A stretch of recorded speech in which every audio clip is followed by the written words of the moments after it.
The Secrets of Star Wars is brought to you by the Star Quest Production Network and is made possible by our many generous patrons. If you'd like to support the podcast, please visit sqpn.com/give. Hi, this is Vanessa Marshall. I play Hera Syndulla on Star Wars Rebels, and you're listening to the Secrets of Star Wars podcast. May the Force be with you always. Hello there. It's a power that Jedi have that lets them control people and make things float. Impressive. Every word in that sentence was wrong. Help me, Obi-Wan Kenobi. You're my only hope. This station is now the ultimate power in the universe. I find your lack of faith disturbing. It's against my programming to impersonate a deity. That's not how the Force works. Force is with me, and I am with the Force, and I fear nothing. Remember, the Force will be with you, always. You're listening to The Secrets of Star Wars, where we talk about everything connected to that galaxy far, far away. From movies to TV shows to books and beyond, we are looking at the deeper themes and meanings found in the Star Wars universe. Be sure to follow The Secrets of Star Wars on Apple Podcasts, Spotify, your favorite podcast app, or on the StarQuest YouTube channel.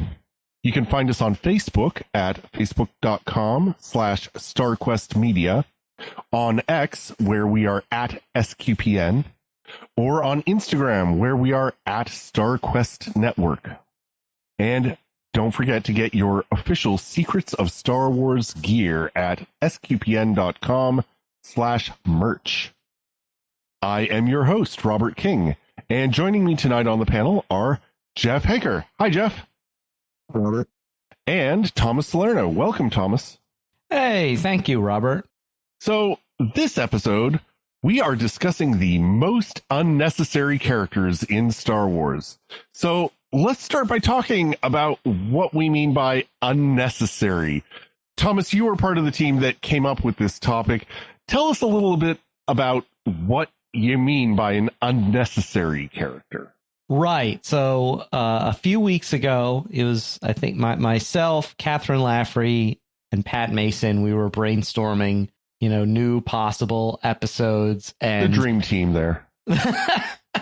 Or the giggle team, as we like to call ourselves, because we always end up just laughing hysterically at anything. But in any case, we thought a real fun and funny idea would be unnecessary characters. And what I took that to mean is not characters that we hate, not characters that drive us crazy, but just those characters who are either, I think there's a couple categories of unnecessary characters. One, there's those kind of background characters that don't really add anything to the story of Star Wars, but also don't hurt the story, or sometimes you can't even imagine Star Wars without them, like the Cantina aliens or Salacious Crumb or something. If you remove them from Star Wars, it wouldn't affect the story, but you still can't imagine Star Wars without them. These almost window dressing characters. Sort of technically superfluous, but deeply atmospheric. Deeply atmospheric, right. And then there's the kind of characters who, just either who are major,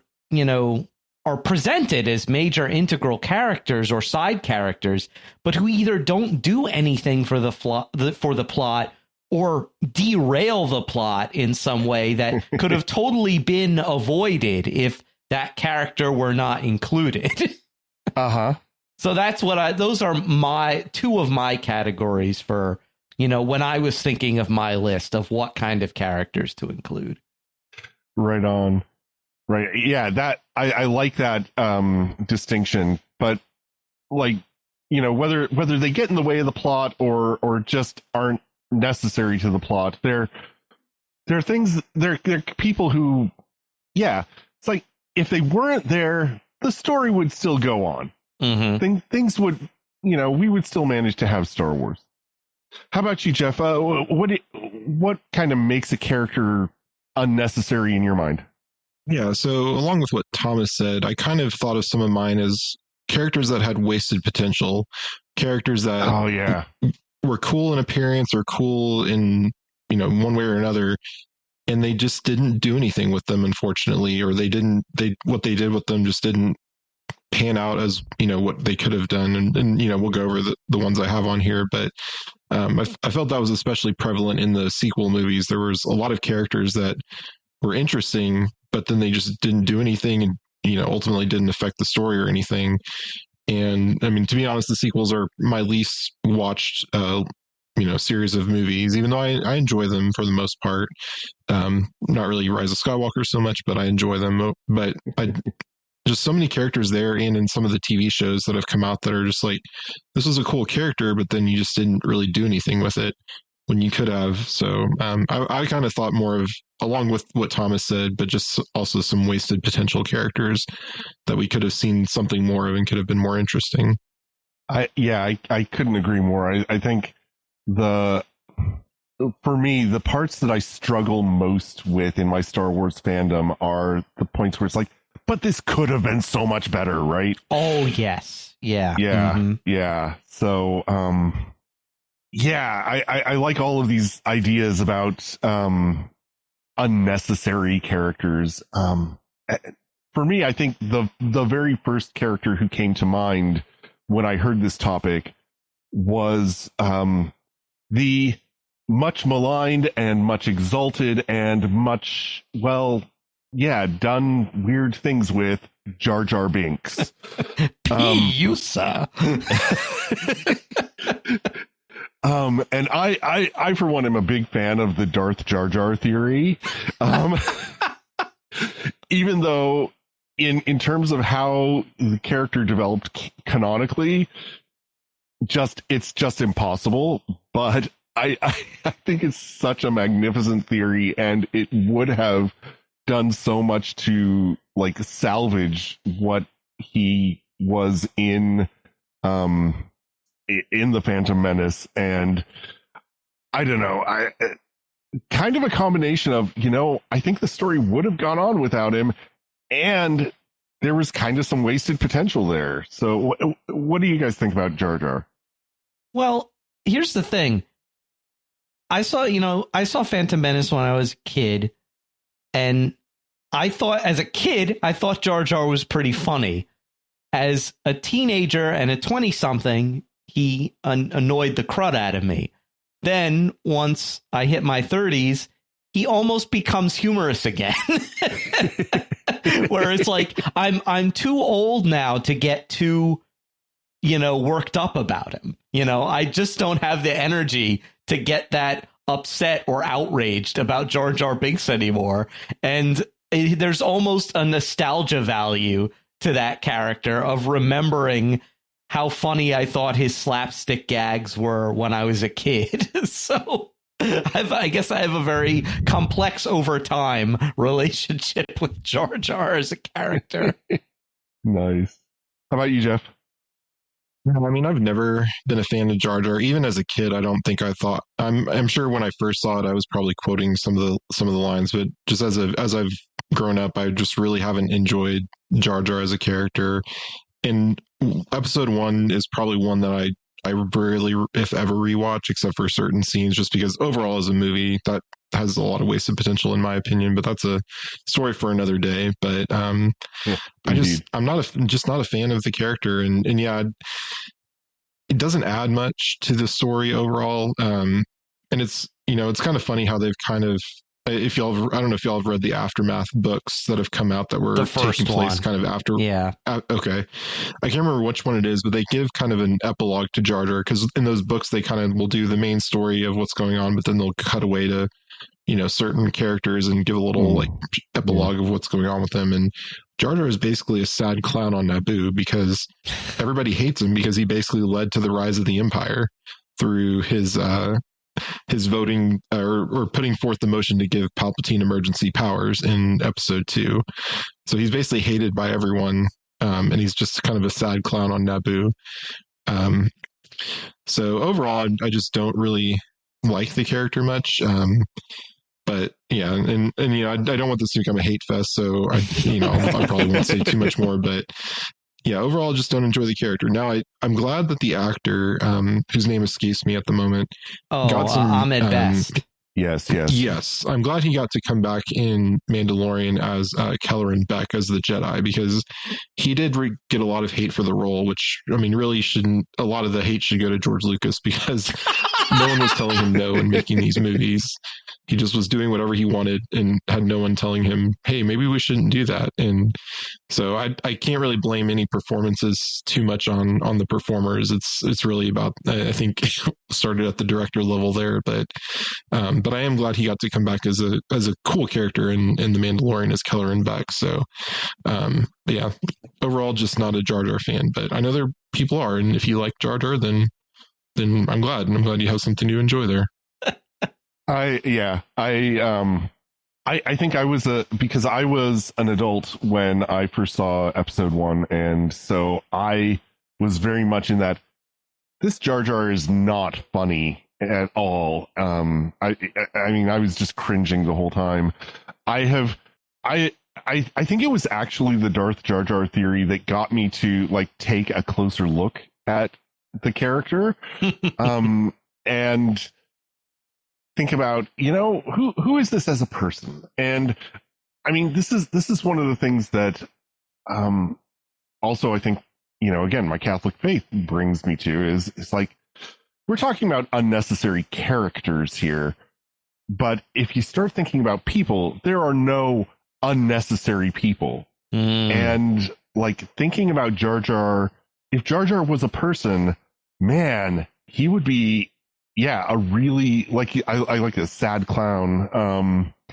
It's like, there's still dignity there. And that's something that Jar Jar never forgets, is his own dignity.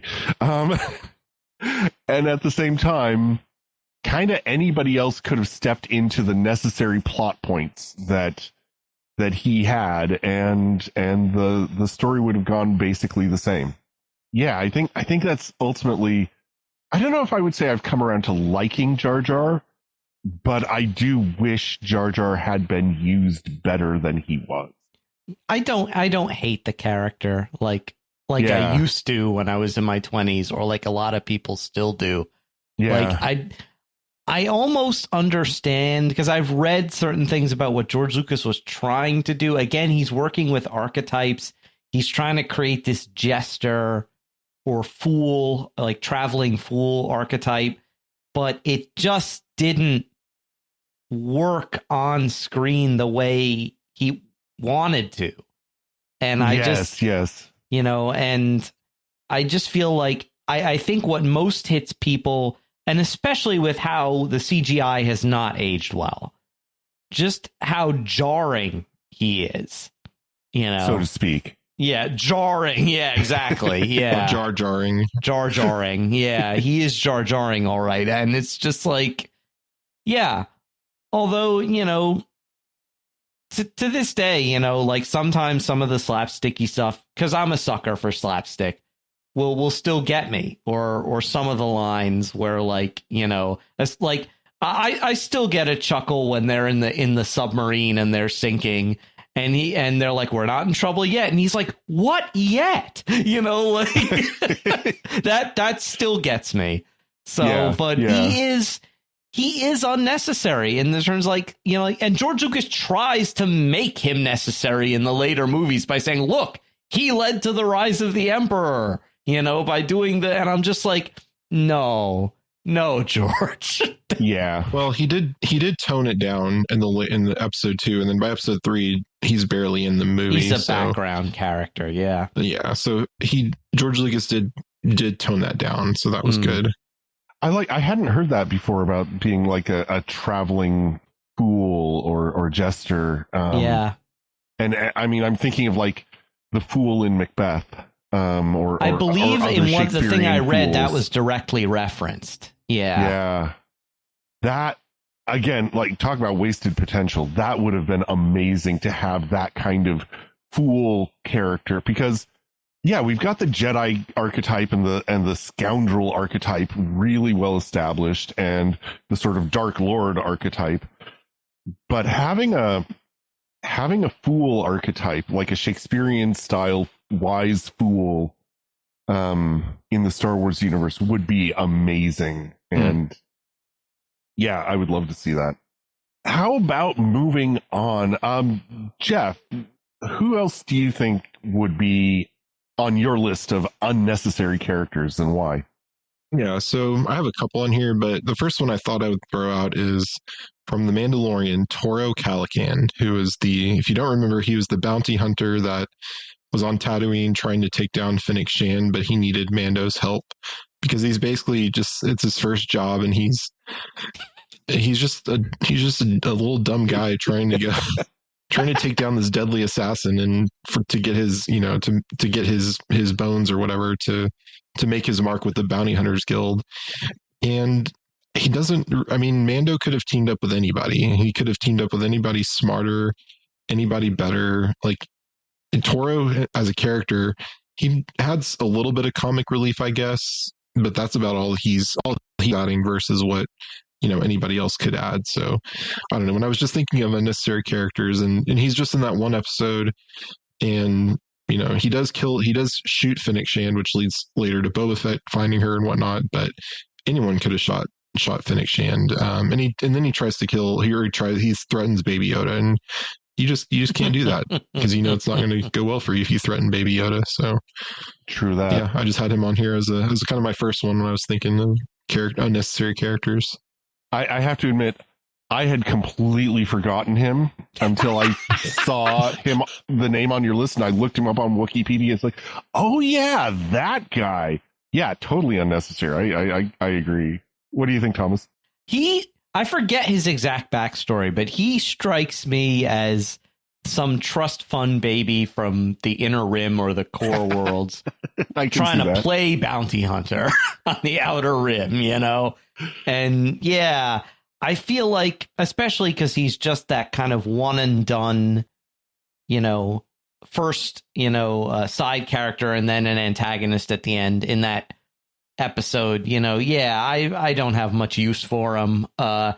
Like Jeff, you mentioned that like he's a bit of comic relief, but it's almost like Mando is saying and doing the funny stuff at Toro's expense, like the thing where he trades Toro's new expensive view goggles to the Sand People. And he's like, "Those are my goggles." He's like, "Yep."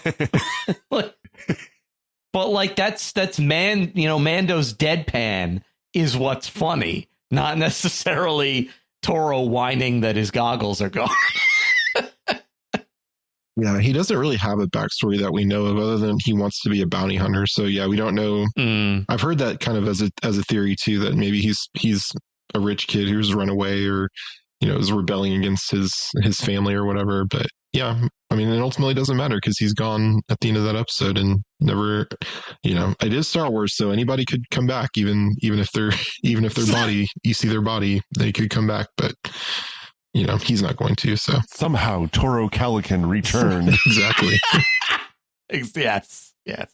I like the trust fund idea. It's like who would want to be a bounty hunter? Like I get the sense that's the kind of profession you go into out of necessity, not out of like ambition.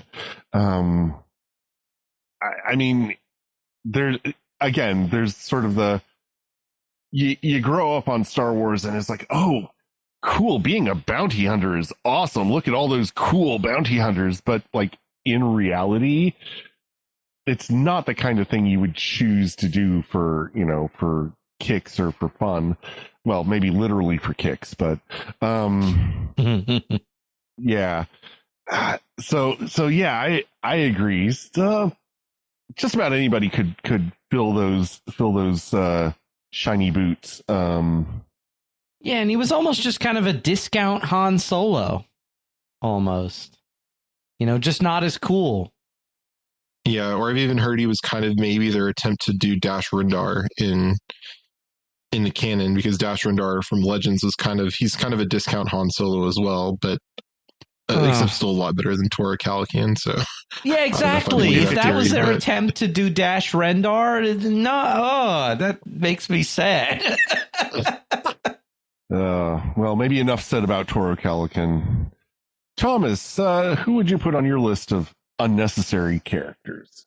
Yeah, so the first character who I'm gonna throw out there has again, this is a character where the actress has endured a lot of unnecessary hate from the fan community, totally undeserved, because it, it's not the actress's performance that's the problem here. I believe it's just that the character is unnecessary, and that is Rose Tico from The Last Jedi and The Rise of Skywalker. Mm-hmm. When I saw The Last Jedi, and I actually liked The Last Jedi the first time I saw it. Every subsequent viewing, I've liked it a little bit less. But Rose, I always thought, even on that first viewing, I'm like, why are they introducing this new character? And then when I saw it was essentially to give Finn a companion to his fetch quest, it just seemed, and the dynamic between her and Finn, I wasn't a fan of. And I just felt that story didn't really go anywhere, because they went to Canto Bight, didn't find what they were looking for, picked up DJ, who was my least favorite Star Wars character, came back, and I just felt the whole thing, that whole subplot to me felt unnecessary. And Rose was kind of an integral part of it. Also, and this may stir controversy, but I feel like at the end, towards the climax of The Last Jedi, I was convinced Finn was going to sacrifice himself. Yeah. Because I'm like, oh, okay, this is the closing of the loop of his character arc of always running away, fleeing the First Order. Now he's not going to run away, literally not running away. He's flying towards the big super weapon, and he's going to sacrifice himself. And Rose interferes with that. And I just felt, you're so unnecessary that you're now derailing a perfectly good plot, and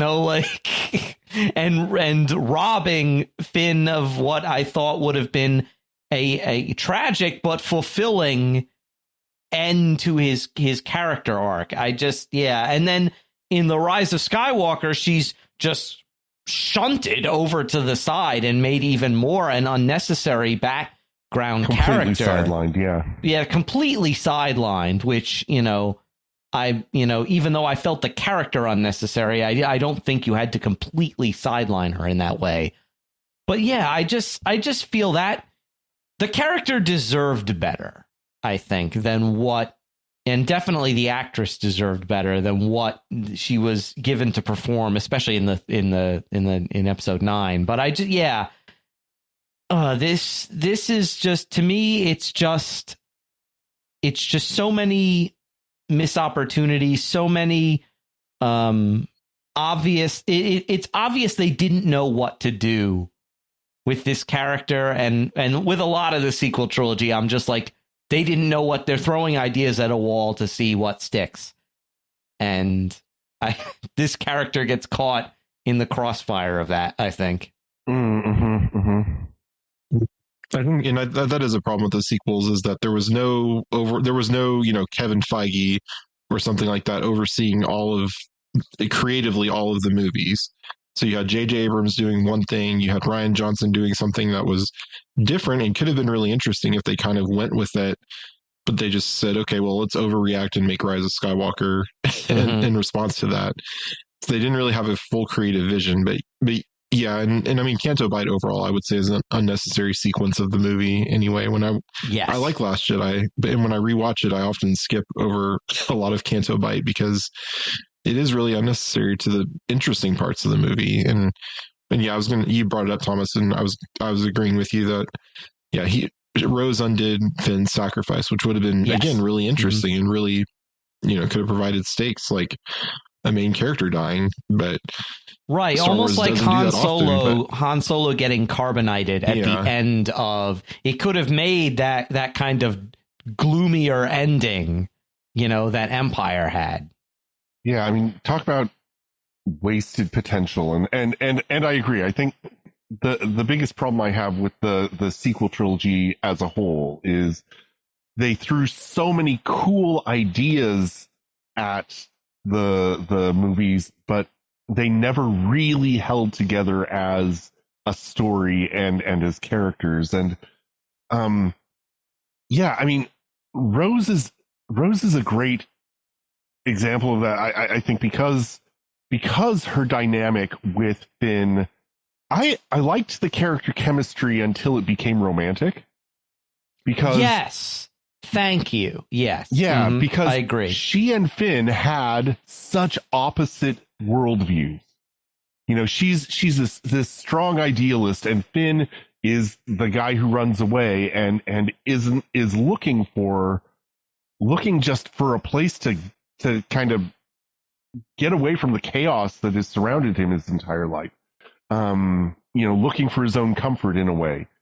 And that first scene in which I think the physical comedy of that first scene where they meet was overplayed, but the dynamic of it, the tension of you're a hero you couldn't possibly be running away, could you? No, definitely not.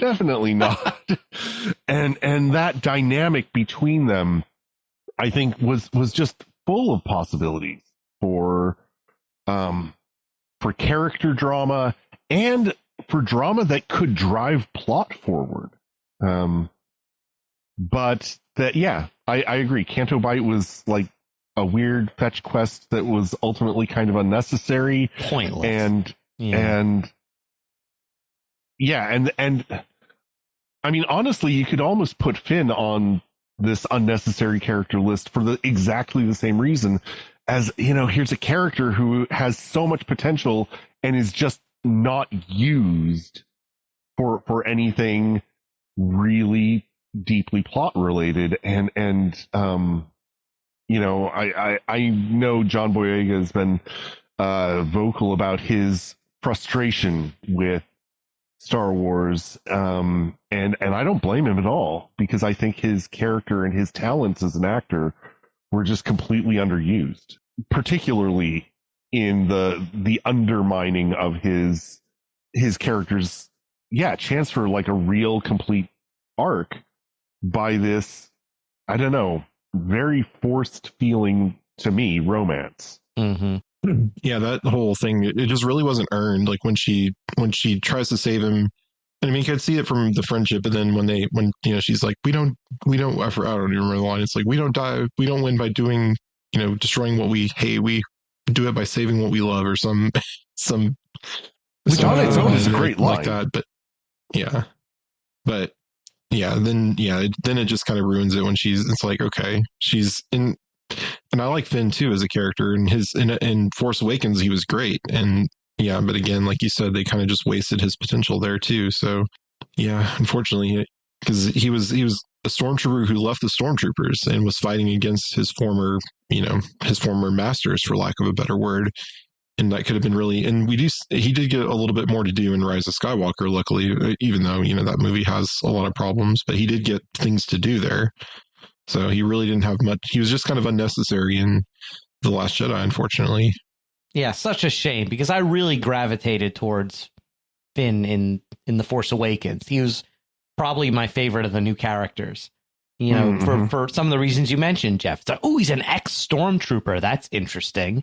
And he just had kind of this everyman vibe around him, and he's the person who seems completely overwhelmed by everything that's happening to him, almost like thrust into this greater universe. And I felt that that's a great, place to start for a character in Star Wars. So yeah, completely with Finn, just completely wasted potential. I was so upset by that and completely unnecessary to make him Force sensitive at the end as well. Completely unnecessary. Although, I mean, it is a kind of a fun turn of the, Yoda's for, adventure, excitement. A Jedi seeks not these things. Mm-hmm. And so it's kind of nice to see finally a Jedi who is not seeking adventure and excitement. But it doesn't make for great storytelling. You need some adventure and excitement in your storytelling, don't you? So, or else you would have very little story to go on. Yeah. Rose and Finn, great characters, used in such a way that they kind of ultimately became unnecessary, and that's a missed opportunity. missed opportunity. Jeff, who else is on your list? Yeah, so going back to the prequel era, I was just again trying to think of what characters are really unnecessary, and I was even trying to think in the expanded canon and Clone Wars and beyond. What are there characters that just don't do anything? And the ones that came to mind were some of the Jedi Council members from the prequels. Not all of them, because some of them obviously do have pretty active roles, like Yoda and Mace Windu, and some of the other ones. But the ones that just I don't think do anything in episode 1, 2, 3, or the Clone Wars are ones like Uriel Poof, who is the one who has the really long neck. He's the really long neck with kind of like the really spherical head, and then Opa Rancisis is the big snake one. And you see these characters in episode 1, and you think, oh, what are these guys' deal? Or they could be really cool, really interesting, but then they never do anything with them. And at least on screen, I think there's a little bit that they do in some of the books, but overall, they're just not as interesting as they could have been. And like you have a big snake alien who's a Jedi, that could have been awesome. And they just don't do anything with him. Yeah, I mean, I've seen like fan videos that explore specifically Operances and like his incredible wisdom and his power as a Force user, and how that's kind of lost and is ignored through the Clone Wars and certainly in the movies. And I would just love to see more of.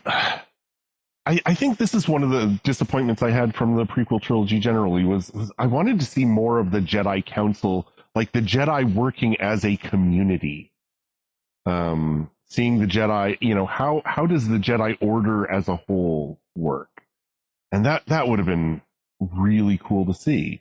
And yeah, the Jedi Council kind of ended up being a little bit like the aliens in the cantina, just sort of. A lot of them were just background decoration, which is, I wanted to see more. They do expand on some of them in some of in Clone Wars, and even in some of the micro series Clone Wars that's not canon. You do see some of these masters do things, but even at the end when they're fighting Palpatine, you have, I think it's 3 of them that go in. You have Kit Fisto, who you see. You see him in the Clone Wars do some stuff, but then the other one, I forget. I think it's Eve Koth is the one. He's the same he's a Zabrak, the same species as Darth Maul. Oh yeah, and just gets immediately killed by Palpatine. And they could have just done. You could have expanded that fight scene a little bit more with him, and even get to know him at all, and you just really don't. So it's we only really get to know 4 or 5 of the Jedi Council. And some of them even, we only see them in brief scenes at the end when they're getting, killed in Order 66. So, just a lot of wasted potential there, unfortunately. Yeah. I'm also thinking of, like some fan videos that have analyzed that scene where they're fighting, they finally are fighting Palpatine. They go to arrest Palpatine, and he just cuts through all of them except Mace Windu in seconds. And it's like, these are supposed to be some of the greatest Jedi in the galaxy. And I guess that was because of some last minute choreography changes where they wanted to get more of oh gosh, now I'm blanking on the actor who plays Palpatine. Ian McDiarmid. Ian McDiarmid, thank you. That they wanted more of his face and more of him actually doing the action. And he's like, oh, I'm not a trained fighter.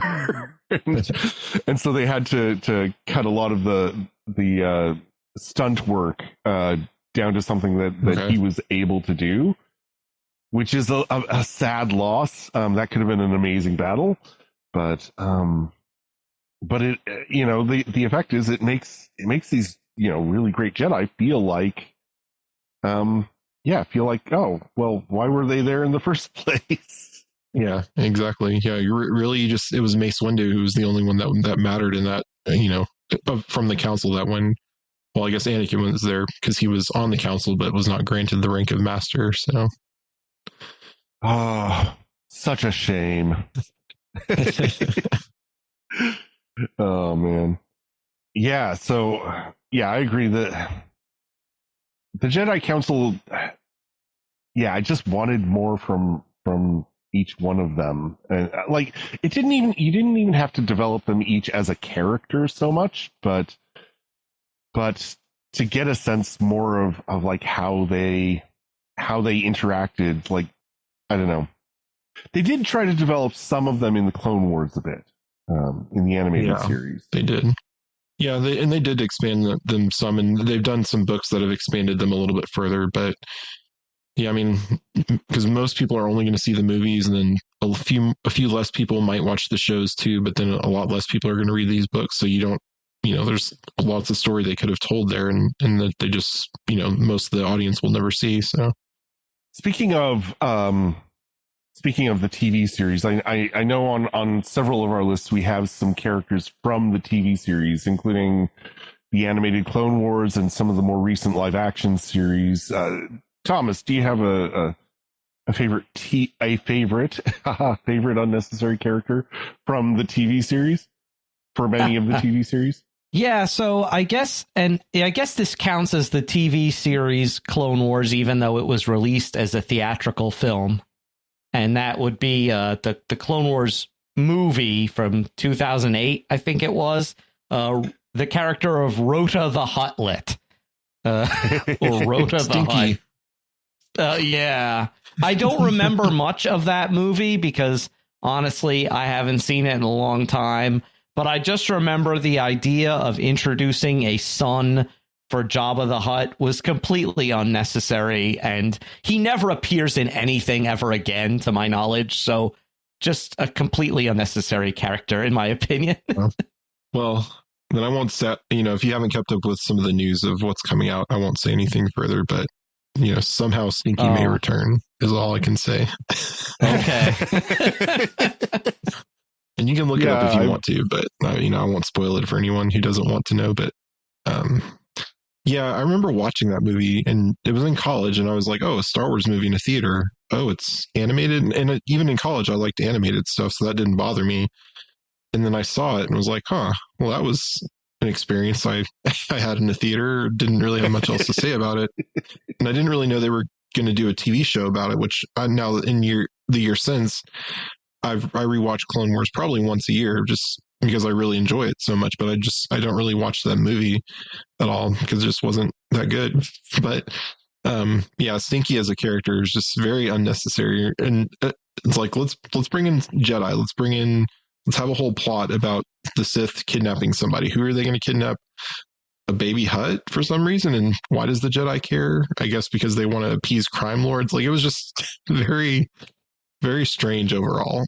But it led to some great things. So, I mean, it's necessary from that sense that it led to the greatness of the Clone Wars and Rebels and beyond. So, I can't fault it too much for if Stinky did one thing is he helped create the Dave Filoni verse, as I like to call it, with all these TV shows.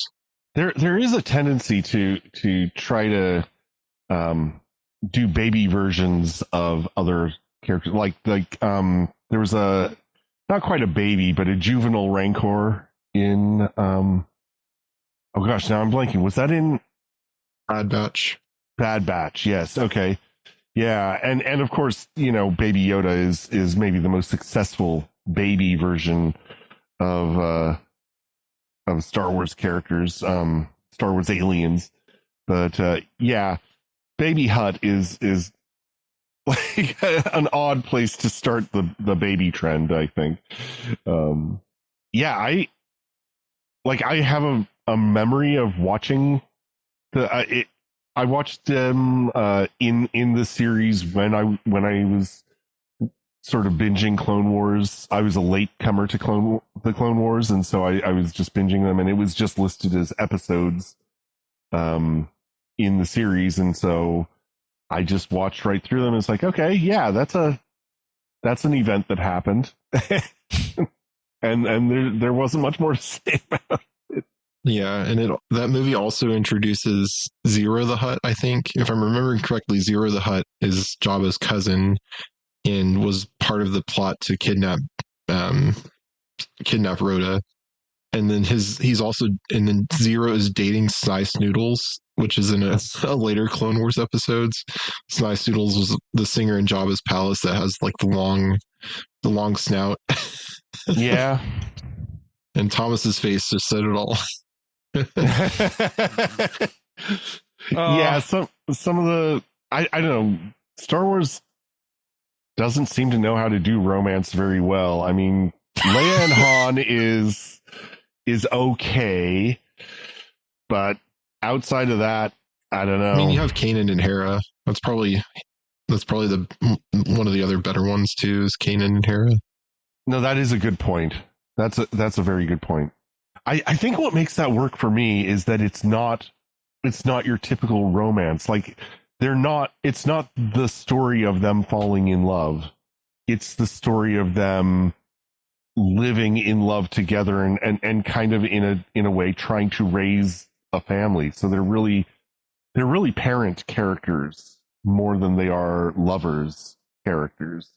And I know I am a sucker for, the kind of romance that you fall more deeply into as you love other people and things together, right?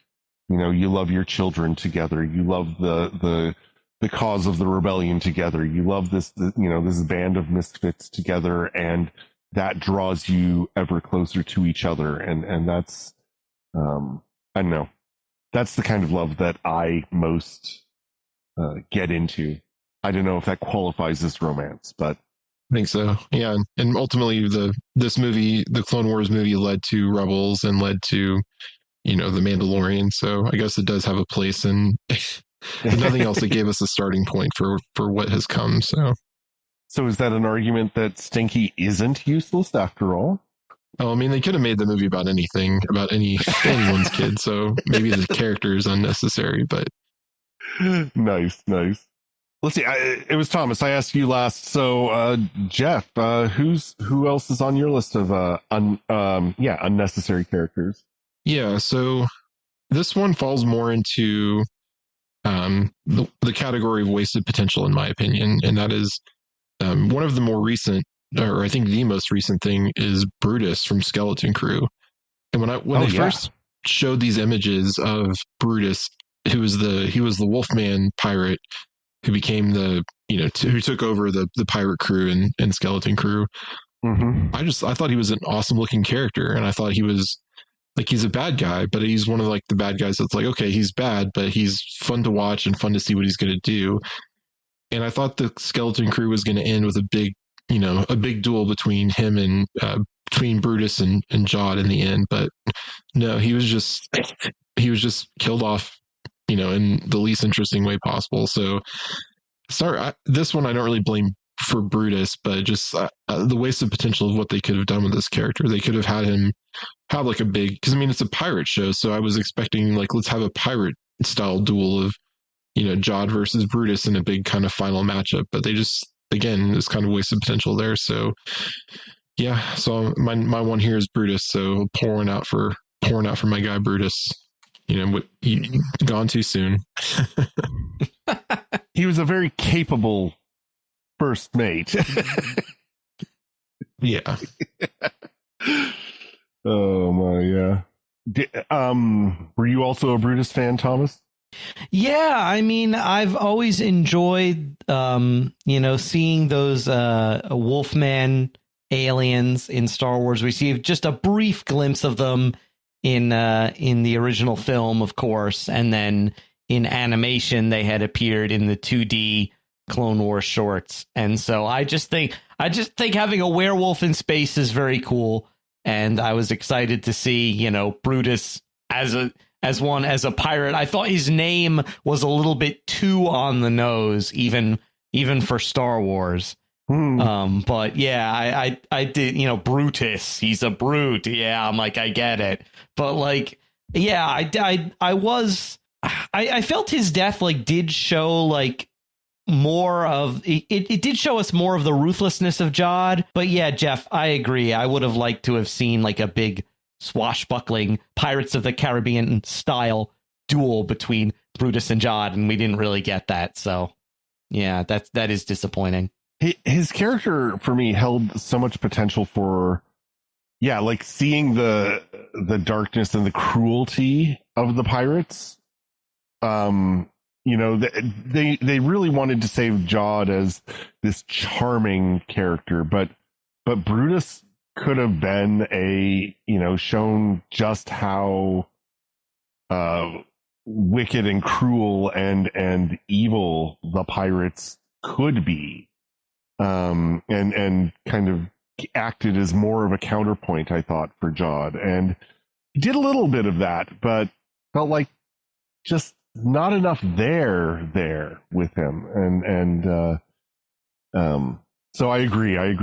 Missed opportunity, wasted potential there. I don't know. Maybe swinging back to the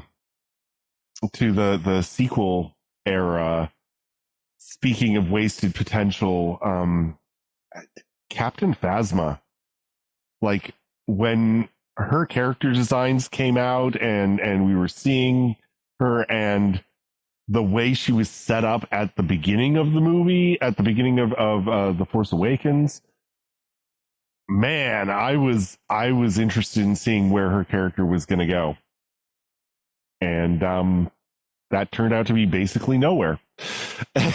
It's like, such a great actress, such a great costume design, so much potential, and come on, give us more, please. Yeah, that was a real bummer when they, when she didn't really do much in Force Awakens. She was just kind of there to be threatening, and then she just got taken out by Chewbacca pretty quickly. And then she did get a little bit more to do in Last Jedi. And I thought she was going to come back in The Rise of Skywalker, because if you read the Phasma book, she basically she's from this like planet that had a huge ecological disaster, and people kind of broke up and lived in little tribes that were just kind of constantly fighting each other. And I believe it was the First Order. I think it was Brendel Hux, crash landed on the planet, and Phasma's tribe saved him. And her goal was, okay, if I save you, you have to take me with you when you eventually leave. And she eventually did, but she makes her armor out of a starship hull, basically. And that's why it's like shiny and different, and has a little bit more, can reflect blasters and stuff. And I thought that was going to save her. I thought she was going to, like, it was going to be revealed, she managed to survive long enough to get to a ship or something, and will show back in Rise of Skywalker. But no. So yeah, I agree. Her potential is just very wasted, unfortunately, in both the actress and the character. So yeah, again, she could have been really cool, really interesting, and she did get to do a little bit in Last Jedi, which I'm glad they expanded her role a little bit. But she could have been kind of a Kylo Ren's right hand woman in The Rise of Skywalker. But and kind of along with that is the Knights of Ren. We didn't really get to see much of them in the movies either. Oh gosh, yes, yeah. They did get to do a little bit in Rise of Skywalker, but again, just overall not a lot of wasted potential there. Yeah, I mean, they kind of just, they were referenced and they showed up very briefly and then had like almost nothing to do in the story. I mean, it's like, ooh, the Knights of Ren, they're amazing, they're awesome, they're dark, they're mysterious, but we never actually explored that mystery and never explored, what was going on with them. And it's like, as we're talking about this, like, again, the title of this episode is Unnecessary Characters. And it's like, unnecessary is maybe kind of a relative term. It's like, they're unnecessary to this story, but boy, they're really interesting, and we want to know more about their story. What is the story that they are necessary to? And it's kind of disappointing when we don't get to see that story. No, yeah, I agree, Robert, and especially with what you were saying about like wasted potential in terms of like. I feel like Star Wars has done a good job in the past of taking characters who we want to know more about and fleshing out more of that backstory and giving us more, or taking characters who we maybe thought were unnecessary or thought were kind of dumb characters and giving them more of a reason to be in the universe. So unnecessary characters can sometimes have a bit of a comeback in Star Wars.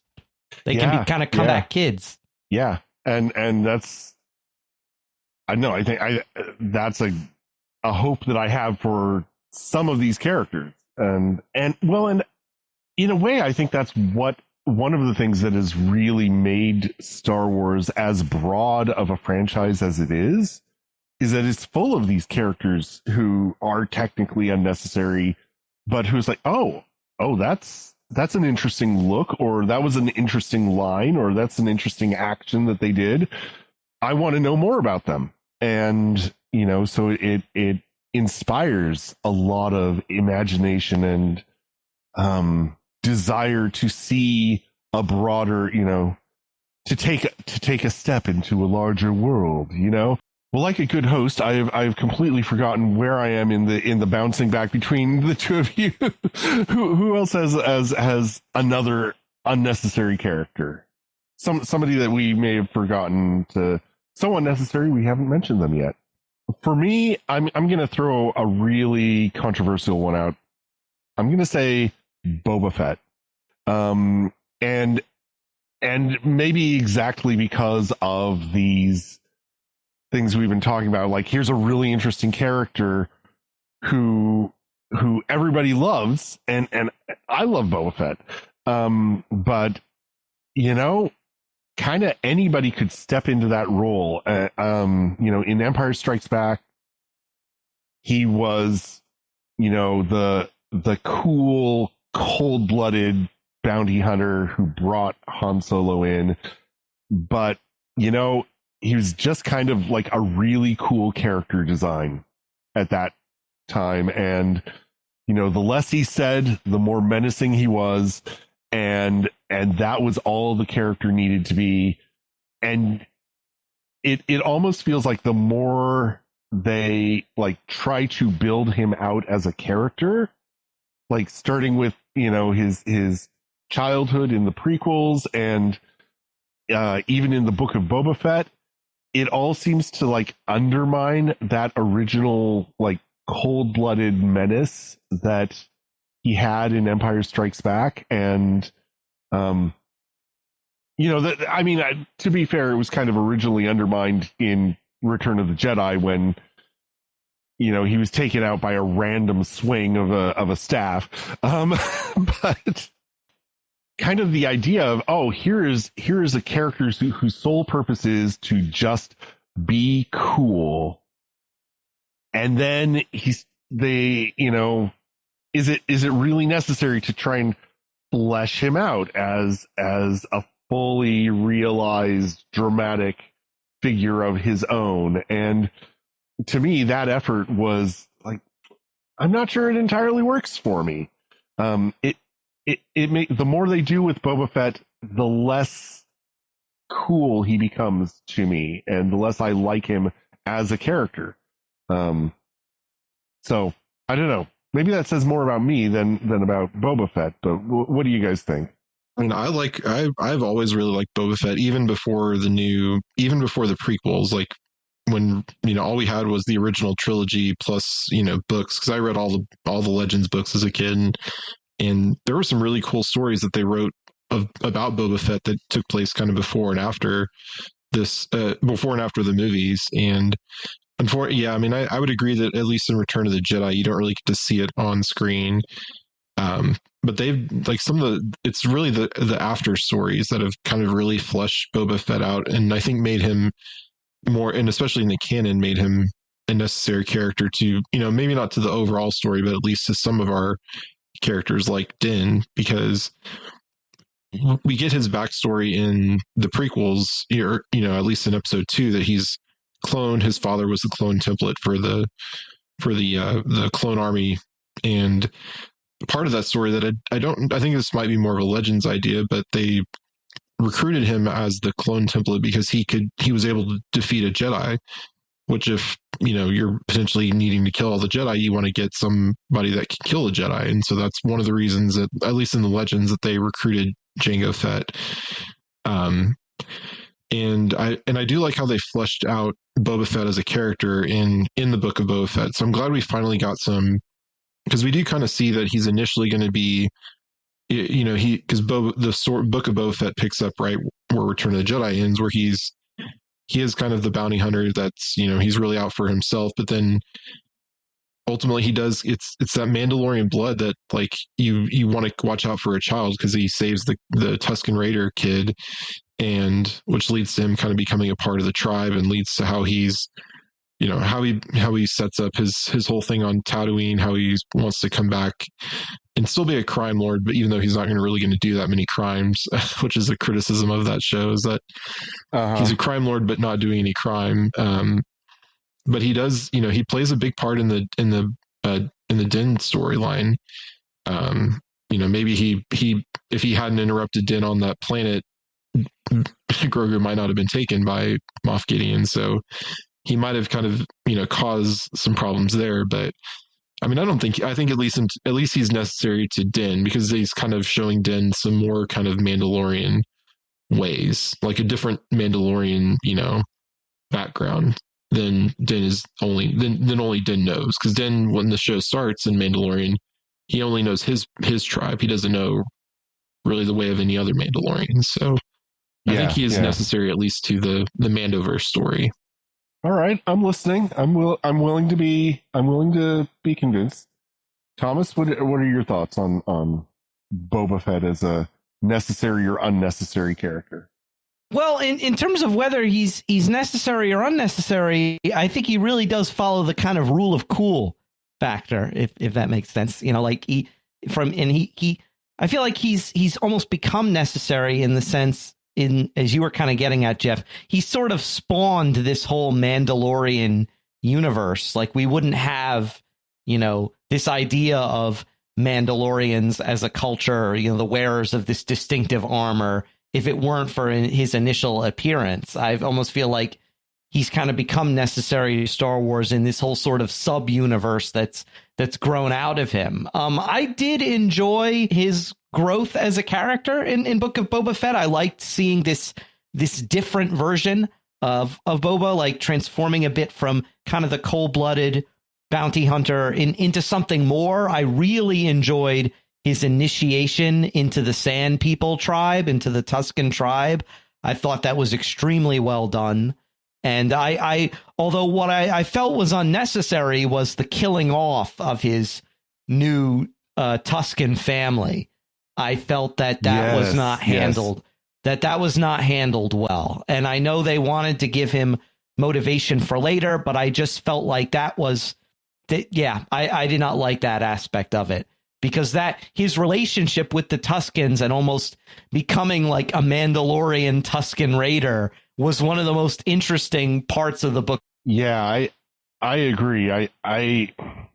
That was a missed opportunity right there, I think, to have that intersection between Mandalorian culture and Tusken Raider culture, and to have that would have been I think a more interesting direction to see Boba Fett's character move. And killing off the Tusken Raider tribe, it felt like a classic fridging moment to me, and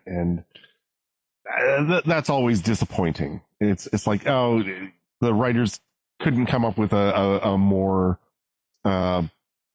compelling motivation, and they're so they just ran with that. But all right, I am convinced Boba Fett is not an unnecessary character. I will withdraw that as a contention for an unnecessary character.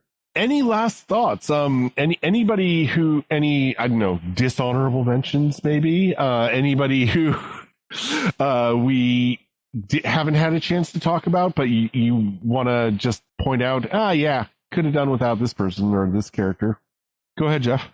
I mean, one that comes to mind, or at least it's almost the whole series, is the Acolyte, unfortunately, which I'm not going to hate on the Acolyte too much. I did enjoy it, but I just felt ultimately it didn't really go anywhere. Or at least they, if they had had 2 seasons greenlit, we know where that we would have gone, but now it's just kind of the whole plot line of that show, of the flashbacks to Brendock and whatnot, just ultimately didn't really go anywhere or do anything. So I just kind of felt, as much as I wanted to like that show and wanted it had a lot of potential, it just, I don't think was the best show, unfortunately, not the best Star Wars show. And a lot of wasted potential really among a lot of those characters. So, and they could pick stories up in books and in comics and stuff, but I don't know that they really will, because I know there's a couple Acolyte books coming out that are like prequels to it, but I don't know that there's going to be much more beyond that. So just overall, as a, I know that's kind of not really character, but just a lot of the characters in that show were interesting, but then just ultimately they didn't go anywhere or do anything really with them. So I'll just kind of say, and I kind of feel that way a little bit about Skeleton Crew as well, because it really doesn't seem like it's going to be renewed or come back for another season. And as it was a fun journey and a fun ride, which I'm not saying it's, it was good and enjoyable, but I don't know that it's really going to tie into much of the wider universe, and may not really be necessary viewing, because I know a lot of people didn't really watch Skeleton Crew, which is like they kind of left after the Acolyte, never came back. So I guess if you're, not enough people are watching it to make more of it, then it's not really necessary viewing, unfortunately. Even though it was enjoyable and fun, I'm going to recommend it to anyone who wants to listen to me, but I think ultimately it's ended up not, a lot of those characters just not necessary to anything to kind of drive the story forward, unlike in The Mandalorian and Ahsoka, which are kind of driving the story forward. So yeah, I mean, I'm ambivalent, because on the one hand, I do love the connectedness and the interconnectedness of the Star Wars universe. But at the same time, I kind of felt like The Mandalorian was at its best when it wasn't tied into like the main lore of the Skywalker saga and the, Empire and Rebellion and so on. And that's one of the things I really love about actually both The Acolyte and Skeleton Crew, is how they're telling stories that kind of feel important of themselves, even though they're not connected to the stories we already know. And at the same time, there is that longing. It's like, yeah, and the story I really love is the Skywalker saga. And I want to see, a story in the Star Wars universe kind of feels like it needs to have some connection to that, I don't know, at least for me, original love of the universe that I have. So yeah, I'm ambivalent in that regard. How about you, Thomas? Last thoughts or things that we haven't mentioned yet? I just want to throw out, when I told my brother that we were doing this episode, and I'm like, we're doing an episode on unnecessary characters, and being a very quick-witted person, my brother was like, oh, you mean like Salacious Crumb? And I'm like, okay, yeah. And I know what he means by that. He meant kind of my category that I had mentioned of like characters who really, if you remove them, like wouldn't affect anything, but you can't imagine Star Wars without them. Like just these weird alien. I think that whole category of weird alien walk-on characters, who aren't really necessary. They don't so much affect anything. But like you said, Robert, they add so much character and atmosphere to Star Wars. I remember when Rogue One came out, one of the things that people were upset about online was when Saw Gerrera throws Bodhi Rook into the torture chamber where that weird tentacle alien comes out. Yeah, and like, yeah. And Borgalit will know the truth. And people were like, oh, that was so random and didn't do anything. And I'm like, yeah, because there's never, ever been a random walk-on alien in Star Wars, right? So true. True. I just felt it was par for the course for Star Wars to have some weird, bizarre alien show up that's never seen again. So, like, I did not mind that one bit. Yeah. It's part of the fun. And yeah, no, I'm here for that. Yeah, I feel like, we've talked a lot about, what works and what doesn't, but I just love that this universe is such a big and broad, environment that it contains so many characters that we can say, yeah, is that really necessary? I don't know. And that we can kind of rib it lovingly, and it's big enough that, it can take it and even like turn it around and say, yeah, maybe not necessary in this way, but absolutely necessary in inspiring other aspects of the universe, or shoving the story in a different direction or something like that. So yeah, I really appreciate this whole discussion. This is a lot of fun. I had no idea where we were going to go with this, but thank you guys for a fun conversation.